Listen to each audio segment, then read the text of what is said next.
Hello, welcome to episode 4 of the Early Parenting Podcast. So, toddlers and bedtime. Those two words might strike a little bit of anxiety in parents of toddlers. I can vouch for having 2 toddlers, well, 1 preschooler, but man oh man, can bedtime be hard work. So today I am going to be sharing my top tips on making bedtime a little bit easier for you and your toddler. Welcome to the Early Parenting Podcast, where we help you navigate the somewhat tricky world of parenthood so you can love the crap out of being a mum. I'm your host, Jen Butler, and I'm an early parenting consultant and a mama of 2 busy boys. Join me as I explore all things early parenting and deliver them to you in toddler-friendly, bite-sized lessons because, let's be honest, your toddler is probably smothering pseudo-cream on the wall as we speak.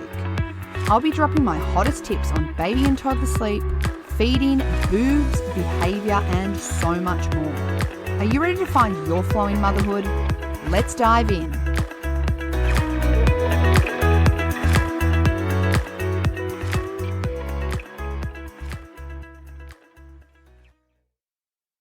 This episode is brought to you today by my free clean sleeping guide that I have on my website. You can access this baby at www.jenniferbutler.com.au. Now, guys, this guide is the first step I take parents through when I'm looking to help them improve their baby or toddler's sleep. You are literally getting free access to the first pillar of my CCC approach that I use to improve baby and toddler sleep. So head on over and download yourself a copy today. jenniferbutler.com.au/clean-sleeping. Okay, let's get into today's episode. Okay, let's get stuck into these amazing tips that I'm going to share today. Tip number 1, start a positive bedtime routine. I'll be doing an episode solely on what a positive bedtime routine looks like in the future, but a quick breakdown of what you're looking for is to have a series of steps that you repeat every single night that help to signify that bedtime is coming. So for example, in our household, it looks something like dinner, into a bath, into some jammies, having some milk from a sippy cup, books, and into bed. Having a set of steps that your toddler is used to following every single night is going to mean that they are getting ready and winding down for bed, and it helps them to prepare and get ready for sleep. Tip number 2, use alarms or timers or something similar to signify the change in activity. So this is something that I love. I have a series of alarms set on my phone around the bedtime period to help signify when we're moving on to the next activity. So it's quite funny because my alarm goes off around 6 p.m. and it's called bedtime block, and the alarm goes off and literally my 2-year-old will call out bedtime block. So even he knows and realizes that that sound signifies the start of the wind down routine or the positive bedtime routine. I then have another alarm to signify when it's time to go into their room for books.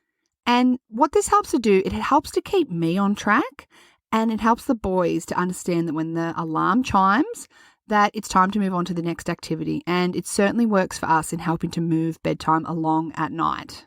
Tip number 3, try to prevent overtiredness.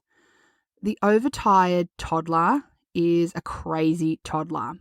More often than not, it actually seems like they've got this second wind, and so it lulls you into this false sense of security that they've actually got more energy and that they can actually stay up longer. But let me assure you that the longer you move past this hyperactivity, the harder it is going to be to wind your toddler down.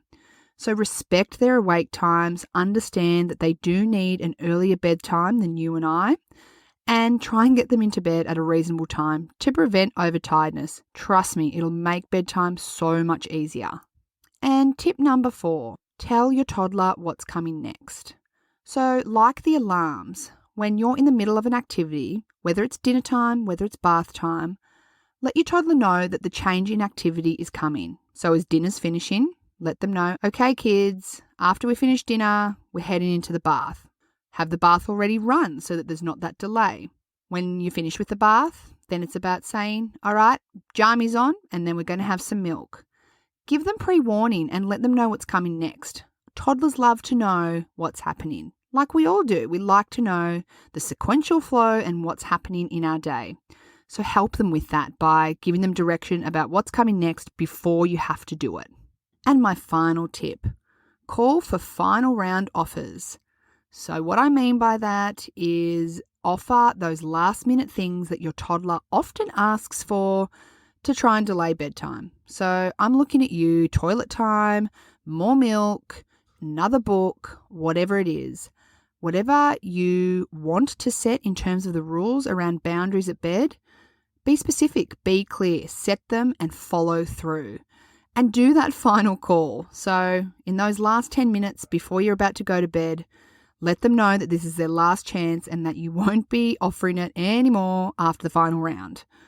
Again, it's all just about setting these rules and boundaries and letting your toddler know that you mean business when you say it. Anyway, I hope that you've enjoyed those tips and that you are able to put them into use and find them useful. I would love to hear from you if any of these tips do work for you or your toddler, or if you're already doing something like this. Head on over to my socials and pop me a DM or share your story in a post or a story. I love to hear other parents' experiences. I'll be back next week with another brand new episode, so make sure to subscribe so that you don't miss a single episode, and I'll catch you then. See ya! Thank you so much for joining me in today's episode, guys. I hope that you enjoyed it. If you did, please head on over to your podcast streaming app, whether that's Apple or Spotify, and leave me a review. I want this podcast to get to as many ears as possible so that other mums who might be having the same questions as you can find a little bit of information to help their parenting journey along. And you know what? While you're over there leaving a review, please feel free to subscribe so you don't miss a single one of my episodes. And don't forget to hit me up on my socials, Facebook and Instagram, @JemButler Early Parenting. Can't wait to bring you your next episode. I'll see you back here again then.